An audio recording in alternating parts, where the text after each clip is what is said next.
আমি ওইসব মানুষদের প্রচন্ড পরিমাণ ঘৃণা করি যারা জুম্মার নামাজের পর শুধুমাত্র একটা জিলাপির জন্য মানুষের সাথে পাসরাপাসরি করে। পাসরাপাসরি করে একটা পর্যায়ে তো তারা মারামারিও করে। দরকার আছে কোনো শুধুমাত্র একটা জিলাপির জন্য মানুষের সাথে মারামারি করার? সামান্য একটা জিলাপি তো, এটার জন্য আপনারা মারামারি করেন। এই জিনিসটা আমার একদমই পছন্দ না। একটা জিলাপি আনতে যাই 3 জনের লোকে মারামারি করতে হয়েছে, এমনকি 2 জনে তো আমি ঘুষিও মারছি। দরকার আছে মারামারি করার? আপনারা যদি মারামারি করতে না আইতেন তাহলে কি আমি মারামারি করতে যাইতাম?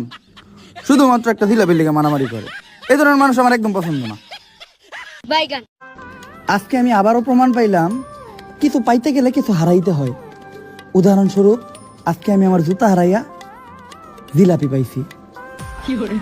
জুতা হারাইছি এতে কোনো দুঃখ নাই, জিলাপিটা মজা আছে।